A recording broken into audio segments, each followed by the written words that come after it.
Oh man, oh man, oh man. James Harden is a Brooklyn Nets. I thought he was going to go to Philly, man. I thought he was going to go to Philly. Well, he's a Brooklyn Net. In this trade, the Cavaliers received Jared Allen and Taurean Prince. The Nets received James Harden and a second-round pick. The Pacers received Caris Levert and a second-round pick.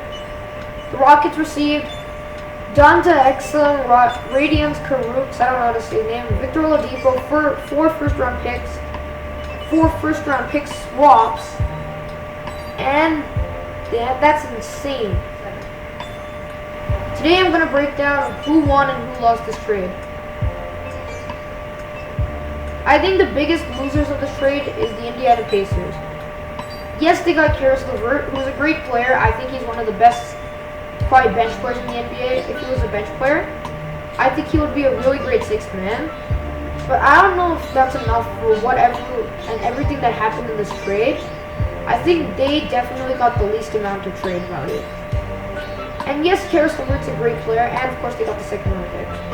But comparing that to the Nets getting James Harden, the Rockets getting 8 first-round picks, you're probably the losers of this trade. I think the Cavaliers, they weren't the greatest in this trade, but they did get Jared Allen, who I think is a really great player, and I think never should have been traded. Jared Allen is obviously a great rim protector and a great alley-oop finisher. And I think that the Cavaliers can definitely use them as a young piece in the future. However, the biggest problem with the Cavaliers is that they already have JaVale McGee and they also have Andre Drummond. And Andre Drummond is untradeable. So you're going to have to try to trade away JaVale McGee if you want Jared Allen to get valuable minutes. They also got Taurean Prince, who's a pretty good 3-and-D player. But that's basically it. He's not even that great at defense, but still an okay player. Now, the Brooklyn Nets. I'm stuttering because of what they just got. Kyrie Irving, James Harden, and Kevin Durant all on the same team. I never thought I'd hear the day I'd say that. The isolation scoring on this team is going to be crazy, and they're going to be the best offense in the league. The only problem for me, I think, is that Kyrie Irving is going to let the team down. He's obviously not a great leader. He's a terrible teammate, in my opinion. He has 0 of the intangibles to lead a team forward. And I think he's not going to get enough touches, and he's going to complain, and he's going to ruin the chemistry of the team. I think James Harden and Kevin Durant are going to play well together because of their past chemistry. And obviously, Kevin Durant is a great off-ball player.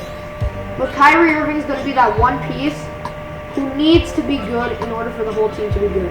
I think he, being a good locker room presence and a good teammate, will get the Nets farther. Obviously, James Harden, he also needs a lot of touches on the ball. Kevin Durant can move off ball, as I said before, but James Harden needs a lot of touches. He can move off ball. He has moved off ball before D'Antoni came to Houston. But James Harden seems way too ball dependent now. And I think James Harden, while being a really great asset for this team and a really, really great player, I think that if he doesn't know how to move off ball more, and if he doesn't learn that he won't need to dribble as much, and if he doesn't have as many isolations, I think he needs to learn the play style of the Brooklyn Nets in order to succeed, obviously.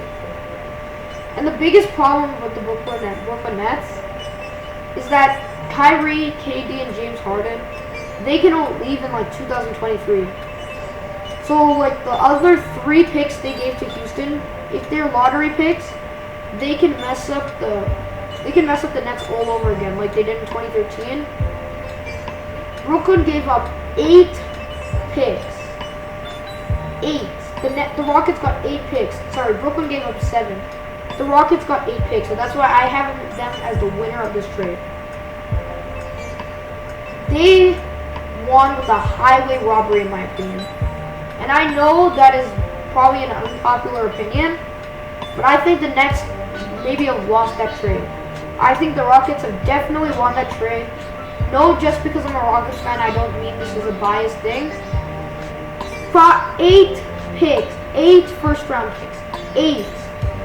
4 unprotected, 4 swaps. if Brooklyn sucks, we just won the lottery. I know if they're good and they all re-sign, they'll be pretty good. But in 2027, all three of those guys will be old. Kyrie says he's going to retire at a younger age. Well, he's Kyrie. He's probably going to set off to find the edge of the earth. But that 2027 pick is super valuable. And I think they also got Oladipo. Oladipo, while coming off that injury, is not the greatest like he was before. If he's healthy, man, we just got an all-star and 8 first-round picks. And imagine saying that and not saying you won a trade. Of course we won the trade. And overall, I think that the Houston Rockets won this trade. Anyways, that's my opinion on the James Harden trade. Let me know what you guys think in the comment section. Let me know your next video suggestions, any new video suggestions for me. And I'll see you next time.